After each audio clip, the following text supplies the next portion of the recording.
This is a Global Player original podcast. Oh, it's a good one this week. These clips are mostly from late summer 2020. I was explaining what's up with other drivers. There was a big row about the last night of the proms. I had a prediction about Donald Trump. And at the end of this clip, there are some really bizarre things that I found lying around from 2019. So, enjoy! This says, I've had bus drivers hooting me, flashing me, and then overtaking me, daring to do just 20 in a 20 zone. Yeah, it doesn't surprise me. Nothing surprises me anymore. I've had people flashing me doing 20 in a 20 zone while I'm going past a speed camera.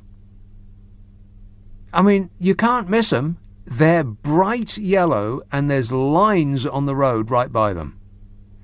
And somebody behind me was furious that I was doing 20 in a 20 zone going past a speed camera. Morons. We're surrounded by morons. D in Tulse Hill says, what's with this rain business? Anyway, I washed my car this afternoon all by myself and my younger daughter, and no sooner had we gone indoors than it started to rain. Why? Says D. I don't know, what are you asking me for?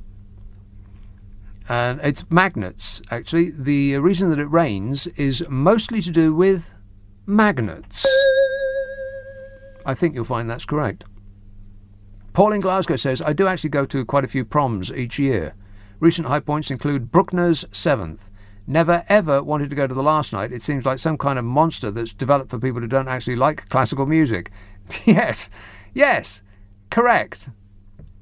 Singing rubbish anthems of very little musical merit suits them. God Save the Queen is a dirge, except your version, says Paul in Glasgow, who is completely correct in every respect. Last night at the proms is just for flag-waving little Englanders who feel better about themselves, their own failed little lives, if they can just bellow that they are superior or part of a superior race. Why do those who perceive themselves as being part of a superior race always look like... always... I'm about to say something offensive. Oh, no. Why do they always look like somebody pulled them out of the remainder bin? I mean, those people that perceive themselves to be superior, they always look like factory seconds, don't they? Oliver texts, evening, I drove to Stansted Airport yesterday around 1900, oh, you mean 7 o'clock in the evening, 1900 hours, and I was shocked at what I witnessed. Complete absence of a living thing. Mine was the only car there. The place was deserted, just like a horror movie. A chilling, eye-opening experience. Stansted Airport. Huh. I went through there once. I quite liked it. Mostly because there wasn't anybody there. I mean, that was years ago, back when life was normal. And, it was so much better than Heathrow or Gatwick. There just wasn't anybody there. I thought, wow, and it's got quite a nice terminal. I think it was by Richard Rogers or the other one. There's two of them. They always get all the work. If you want an airport design, get Richard Rogers or the other one. They do fantastic look-alike-y work. Let's have... Oh, no, can't. I will prove to you, by the way, about this ridiculous proms thing, that people don't actually care, that the entire thing was a giant confection. It was a distraction bomb. This week's distraction bomb to divert your attention from the numerous failings of this administration. They're trying to distract you with great success. Be aware. Be alert, in fact. James texts, the 20-mile-an-hour introduction, in my opinion, was introduced to cause divisions between everyone. The roads had actually been working just fine, and we had a steady flow of traffic. Most people driving at roughly the same speed, of course you get the exception. boy racers were eradicated, and now all of a sudden you're constantly being overtaken, and I overtake a lot of people too. 20 mile an hour is the worst speed to drive at. It creates the most pollution. Secondly, they probably want to put cameras on all side streets, average speed cameras. It would just be a way of making loads of money from drivers again. Wow, there's all sorts of muddled up, mixed up thoughts in there, but yeah, pretty much. 20 mile an hour is a very, very difficult speed to drive at. It just feels like you could get out and walk that fast. It's ponderously slow. But if you're driving down tiny little roads in a very, very residential built-up area, I don't mind it at all. I'd rather drive at 20 mile an hour than hit some kid who ran into the road after a ball, or a cat, in fact, or a dog. You know, somebody's pet. You don't want to run over somebody's pet. Why would you want that? 20 mile an hour is just fine by me, but not down major roads. That's just irritating. That's just councillors giving out rules just because they're in a position to. Reel your necks in, councillors. Mark tweets, Hammersmith Bridge, London Bridge and now Vauxhall Bridge are all down to 0 lanes. Are they? I know they shut Hammersmith Bridge because it's falling down. London Bridge, why is that London Bridge down to 0 lanes? And Vauxhall Bridge, is it? I'm not sure that's true. It says no vans in the Rotherhithe Tunnel either. That's 4 major links to the south. If only Boris had followed through with the Garden Bridge. It would never happen in Sweden. Well, you wouldn't have been able to drive over the Garden Bridge. Can't drive through a garden. Right, this all these people I've got to get through. All right, I'll do the song thing in a minute, because I do want to prove to you that we don't actually care, that this entire thing is just made up nonsense about the proms. But first, here's a call in Luton. Hello, John. Hello there. Yeah. Hello there. Yeah, hello there. Yeah, I mean, I'm doing my head in with this reaction to the virus. That's a very nice way of putting it, actually. I want to know who chooses to the countries that we come under quarantine. Is it like the national lottery where you put all the balls in? I think you mix your hand and you dip one out, or like the FA Cup draw. Oh, it's Chelsea. No. Oh, look, it's Montenegro. It's just because I looked into it. Switzerland now. We're told we can't go to Switzerland, and the reason is they've had 20 cases in 200,000 people in 7 days. What? That is nothing. That is nothing. And it's going to be, I think I was going to ask you, I think Donald Trump's going to win the election in November, by the way. I'm pretty sure he is. I don't think he's going to win, but I think he'll stay. Even he's going to shoot him. No, I think he'll just impose a martial law. Yeah, and it'll be a matter of national emergency, and the election will be, it'll be in the court for about a year, I would imagine. He'll dispute everything because his freedom and his money flow depends on him maintaining his position of power. He ain't going nowhere. No, but I was checking the betting market. I was going to ask you, and the betting market is now neck and neck. It's closed right in. People are trusting money. He's even now to win.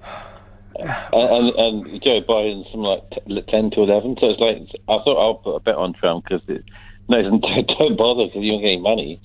But it's pretty scary. Melania Trump is hailed as doing a wonderful speech. I saw it. She looked like a plastic goblet. Yes, she does. And she just looked like. You know the Cindy doll? She doesn't look human. No, she looks like she's made entirely of plastic. Yeah, it's a very, very scary individual. How old is she? I mean, she could be 100. There could be. She's got so much skin pulled off her face and snipped off. They could have made another one to stand beside her. John, I got to go. Thanks, mate. 0345 6060 973. I do want to get this in before the news, but I don't quite have time before the next break. So I'll take another call, and then I'll prove to you that nobody cares, or certainly not the number of people that professed that they cared. about this stupid proms row. Portsmouth. Harry. Oh, yes. Hello there. How do you, Nick? Good, thanks.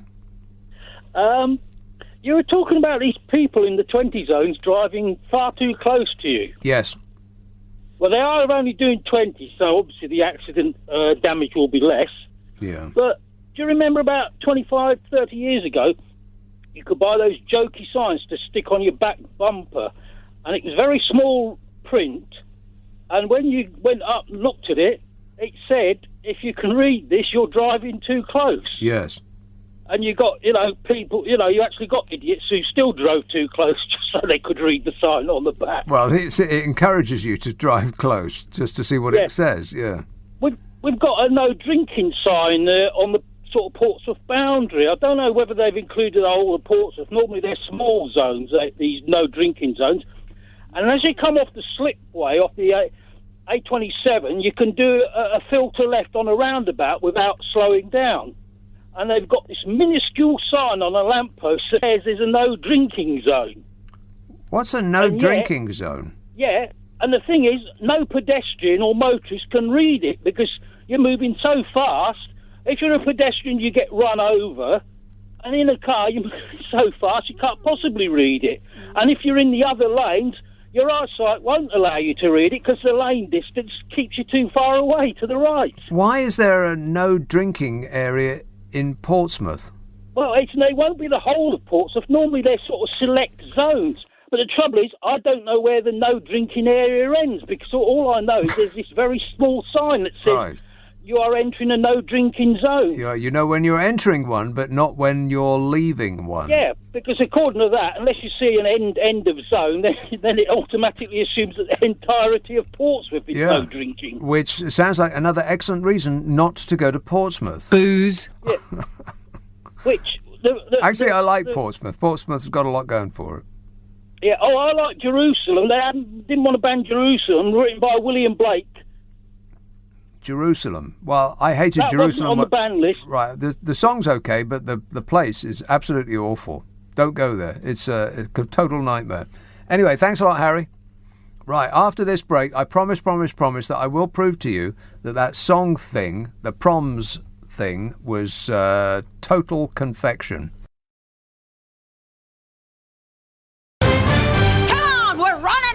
Ian tweets, Nick, I had to stop going to airports because I'd spent my money on Mont Blanc pens and Ray-Bans and had none left for the actual holiday.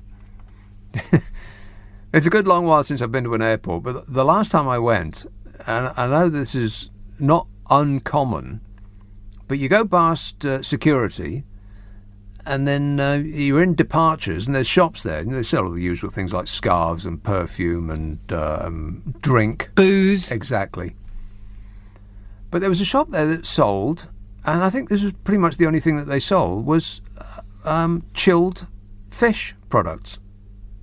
Like smoked salmon and prawns and stuff like that. Who, in the history of commerce or travel, has ever wanted to buy a pack of smoked salmon and then get on a plane with it? Why would you want to do that? The majority of Britons believe the BBC are wrong to remove the lyrics from Rule Britannia and Land of Hope and Glory at the last night of the proms, according to a poll, which is incorrect. The majority of Britons don't care, as I'm about to prove. The majority of Britons have more important things to do, like washing their bloomin' masks and trying to find a restaurant with a table to spare for Monday, this coming Monday, when Rish's Meal Deal ends. I bet they'll be full on Monday. It's over, the meal deal on Monday. Try and find a table at your local restaurant. I bet you can't. The survey shows more than... by the way, I went to a restaurant just this last week, and it's so much nicer because the tables are spaced apart. I was sitting in a room, and I could have got on the table and sung, and I wouldn't have been heard by the person on the table next to me. They were so far away. And I knew for sure that the tables would have been touching each other. They'd have been so close had it not been for this COVID thing. So there are some good things, but not many. Also, galleries, they're empty as well. But anyway, back to this. This survey shows that more than half the people oppose the move to remove the lyrics from these songs, according to the Mail, which comes amid claims that people are offended by the lyrics of the much-loved anthems because they are, quotes, racist. As it stands, the patriotic songs are going to be played by an orchestra only on September the 12th, supposedly because the lack of an audience will diminish their impact. God Save the Queen and Jerusalem, however, will be played in full at the event. Well, who in their right mind would not feel stirred by our magnificent, uplifting national dirge? Oh, God, it's depressing. I think Her Majesty is worth every penny, having to stand through this every time she steps out of a coach. I mean, did you realise that they're not even going to have an audience at the proms? The audience will be at home, where they can sing till the blood vessels in their cheeks pop. Now, YouGov research for The Times shows that 55% of people surveyed oppose the move to cut the lyrics from the two songs, compared to 16% who backed the decision. 5% of the people polled believe the songs should not be performed at all. In the same poll, YouGov surveyed 1,646 adults this week. They found the BBC was still perceived positively, but not by much. And that's the Murdoch Times, trying to tie the BBC up in a sack and toss it off the bridge. Excuse me, can you tell me if you still like an organisation that has besmirched the good name of this great nation? And they still said, yes. Yes, they still do like it. The decision to use instrumental versions of the patriotic anthems for the summer festival is because you're not allowed to sing closely packed in. I mean, do you remember that? These are one of the rules. Don't shout. You can't play loud music in restaurants and bars anymore because it encourages people to shout, and they start expelling droplets. Ugh. Disgusting. All over each other. Ditto singing. You're not allowed to sing in public, apart from anything else. So they're going to play instrumental versions, and there isn't going to be anybody there to do the singing anyway. That's what people are complaining about. The BBC has maintained the decision was not prompted by perceptions of racism, and that it was actually due to COVID-19 restrictions, with fewer performers allowed on stage, making it harder to perform the song with a traditional chorus. A BBC spokesperson said the songs will be sung next year. And has that quelled the ersatz anger? No. No, you bet your life it hasn't. And like I said, it's fake ire. The nation doesn't care. And I've got the proof. Last year, I've got the ratings of the TV programmes broadcast between the 9th and the 15th of September, during which week the last night of the proms was shown. Would you like to know what the most popular programmes that week were? Number 1 was the Great British Bake Off. Well, okay, it's got British in the title. That was the most popular show. The Great British Bake Off. Number 1 with 5.59 million viewers. Then Coronation Street at number 2. Number 3, Coronation Street. Number 4, Emmerdale. Number 5, Emmerdale. Number 6, the Antiques Roadshow. Ah, so lovely.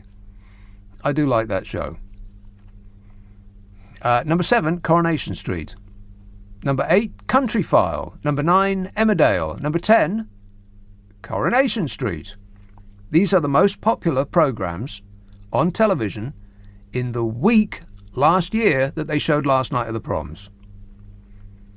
So it wasn't in the top 10. Was it number 11? No, that was Britain's Got Talent. Number 11, equal to Coronation Street. 13th most popular programme that week, England versus Kosovo, the football. The 14th was EastEnders, the 15th was EastEnders, the 16th was Emmerdale, the 17th was Emmerdale, and the 18th was EastEnders. So it's bound to be the 19th most popular programme, no? No. No, that was the BBC News at 6 on Monday. The 20th most popular programme that week was A Confession. The 21st most popular programme was the BBC News at 10 on Monday. The 22nd was EastEnders. The 23rd was the BBC News at 6 on Tuesday. The 24th most popular programme was the BBC News on Saturday. The 25th most popular programme was the BBC News at 6 on Wednesday. The 26th was Strictly Come Dancing. The 27th was Peaky Blinders. The 28th was the BBC News at 10 on the Wednesday. The 29th was BBC News on Sunday. And the 30th most popular programme that week was The Last Night of the Proms, equal in popularity to Britain's busiest airport. See? We don't care. Whew. Stick around. Steve Allen will set you straight at 5 o'clock. But right now, it's Matt Stadlen. Nick, how lovely to hear from you. Isn't it a delight? It is more than a delight. Aren't I charming? You are wonderful, but... Well, not wonderful. Let's not get carried away. No, I wouldn't go that far away. No. Charming. James O'Brien sweet. thinks you're wonderful. Well, James O'Brien is, on this occasion, misinformed. Hey, why don't I just stop talking? You just carry on. Well, it is my show. It is. You're just a guest on my show. I'll be quiet. Well, it's a dream come true. Affirmative. My question for you this morning, Nick. So you were lying about that. Tony Abbott, your namesake, what do you make of him as a future UK trade champion? What would I make of him? A footstool? Let's have a call in St Austell. Hello, John. Nick. John. Bloody hell, I've been on hold that long. I nearly... Oh, really? Please tell me more. Stop whining. Species. Yeah. Yeah, are you okay? I'm super, thanks for asking. Yeah, excellent. I wanted to talk to you about the ravages of time. Yeah. Yeah, I spoke to you about 24 years ago on another radio station. Mm-hmm. Begins with V, ends in Urgin. No, can't think of what you mean. Yeah, and I was 19 at the time. 19 years old? Yes. Yeah. And you sound brighter and fresher and look better today than I did back then. Well, it's the drugs. The drugs? Yes. I thought it was. Oh, I'm on about 3 pints of crack a day now, man. But I can handle it. And I just wanted to know what your secret was. So it's drugs? Yeah, it's drugs, yeah. It's crack. Excellent. Everybody should start the day with a couple of pints of hot crack, and that is the official position of LBC. Excellent. Well, where can I get it from? Have you got a number or something? I think you're virtually swimming in it in St Austell, aren't you? Up to your eyeballs in it, I heard. No, well, maybe. Yeah, people are surfing in it down there. Well, yeah, I thought I was going to see. That must be a marvellous place to live, St Austell in Cornwall. It is very nice, yeah, very pretty, lots of glorious coastline. Yeah, very good. Can't find any crack. Can't find any crack. Well, maybe you're not looking in the right place. Perhaps, yeah. Does it look a bit like the scenery which they use in Dr. Poldark? No, not Poldark. No? Dr. What's-it, that comedy show with the doctor bloke. Yes. Dr. Yes, Thing. I was there last week. Port Isaac. Isaac, yeah, that's right. What's his name? Dr. What's-it. Dr. What's-it, yeah. Yeah, it's very nice. Yeah, exactly like that. Is it? All around. Well, that sounds fantastic. You know what? If I've been wanting to go to Cornwall for ages, but it's so far away. How can it be so far and yet still be in the same country? It is a long way away, yeah. It's about 5 hours from London. Yes, 5 hours by train. Yeah, but it's worth it. It's worth it, trust me. Okay, then. Yeah, there's loads of crack here as well. Is there? That's what I heard. Yeah. That's what I heard. All right. Well, I'll see you at the train station. Excellent. I'll meet you there. All right. Thanks a lot, mate. 0345 6060 973. James says, if the moon doesn't exist, what are the people of Cornwall throwing stones at? It's a side effect. Yeah, it's a side effect of all that crack they have. And that's an actual fact. This show's not normally like this, by the way. If you're new to this programme, this is normally a very, very serious programme. Lola says, the audio quality is very good tonight of your callers, but tonight FM signal is noisy. Atmospherics? Yes, weather can be manipulated like elections. Oh my God, the CIA is interfering with this programme? I bet people are listening to what I'm saying right now. But don't tell anybody. 0345 6060 973. Let's have Coventry. Hello, Sam. Hi, I'm here to show you that the greenhouse effect and climate change is inherently flawed. The greenhouse gases? Well, yeah, so the greenhouse effect says that shortwave radiation is re-radiated from the Earth as the Earth is warmed, and then carbon dioxide absorbs it. But the NOAA satellite, the National Oceanic and Atmospheric Association satellite, shows that shortwave radiation that has been absorbed by the satellite has increased over the decades, showing that carbon dioxide in the atmosphere is not absorbing the shortwave radiation. So that's just one flaw. Right, I've got no idea what you're talking about. Do you? Yes. Is that a no? Do you want to test me on it? Yes. What are 7 threes? 21. No. Well, you got that wrong too. Gosh, this is embarrassing, Sam. I don't know where you went to school, but you're making a fool of yourself on national radio. But anyway, thanks a lot. It was something about radio waves or something like that. I don't know. Maybe he left his microwave door open. Don't watch the food cook. Warning! 0345 6060 973. I think that we can all rest easily, though. That was the premise of that call. Global warming does not exist. He read it on the internet. It's a great relief. I'll tell that to the next polar bear I see. Patrick in Guildford says, as it happens, my wife and I are moving into our brand new home in West Cornwall early next year. So from then on, Patrick in Guildford will become Patrick in Cornwall.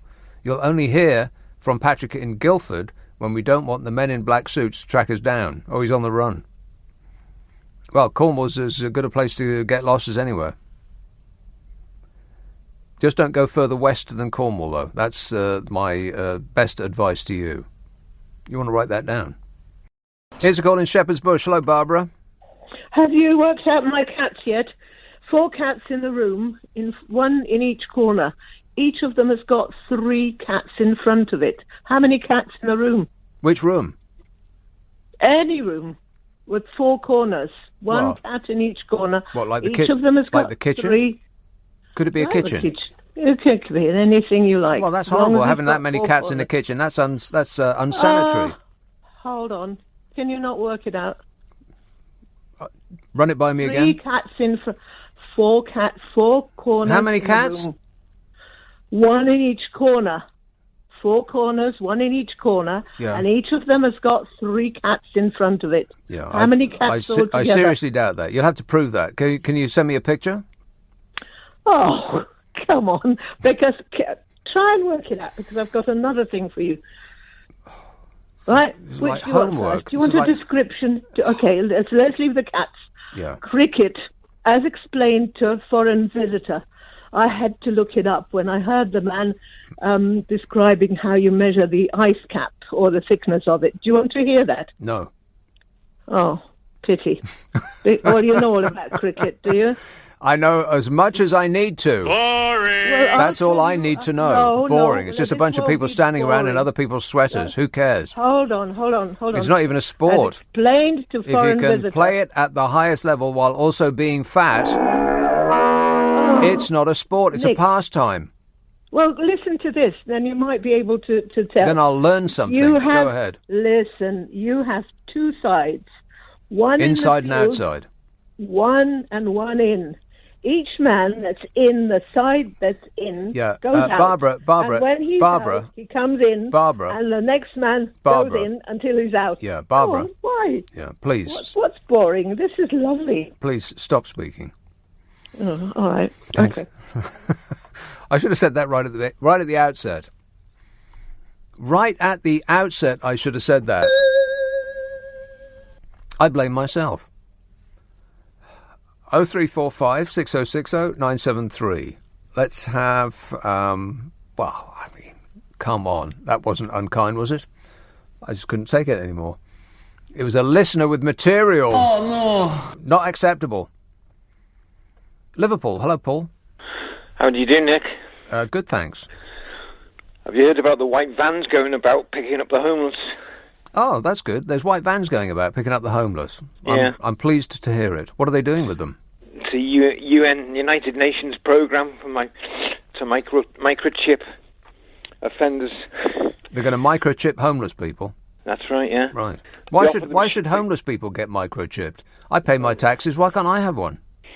Well, do you think that's a good idea? Well, it depends. What are they going to do with it? The mark of the beast and all that. They're going to do what now? The mark of the beast. They're going to microchip the homeless people and... Well, they offer them a shelter. Yeah. And food stamps. And the Medicare. Is it Medicare? Yeah. Yeah. And? Bit sneaky, don't you think? Well, but for what purpose? Well, come on, you're a conspiracy kind of guy, aren't you? You understand these things. Oh, yeah, believe me, I understand. I understand plenty. But as soon as you find out what it is that they're doing, what nefarious actions they're undertaking in order to achieve their evil goals, then you let me know straight away, Paul. Promise me you'll do that. Maybe we'll check out the vaccines as well. Yeah, okay, yeah, all right. Just a little pinprick. This will keep you going for the show. This programme is not normally like this. I want to make that absolutely clear. I had about 20 different stories, all of which were very, very serious. I've done research for this programme. Can you believe that? No. I'm just going to have to throw it all away because I couldn't get around to any of these important issues because these people just keep calling me. How do they get my number? And that's it. If you subscribe to this podcast, the next episode will get squirted up your life as though by magic on Mondays. And don't forget the other podcasts that I do. There's the one I do with Carol McGiffin, which is called What's Your Problem with Nick and Carol? In which the delightful Carol McGiffin and I try to solve people's problems while laughing our faces off. If you have an issue that you want solving, send it to the following address, nickandcarol@global.com. nickandcarol@global.com. And prepare yourself for total satisfaction.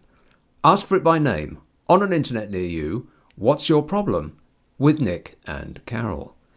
And there's also the Whole Show podcast, which is, as it sounds, the whole show from my Friday and Saturday night stints on the radio. We take the news and the ads out, which means it takes less time to listen to. You'll use less electricity. And by this time next year, you'll have saved up enough to buy 2 sticks to rub together. And I'll be back on the radio Friday, Saturday, Sunday night at 10. And until then, I'll be seeing you. Bye-bye.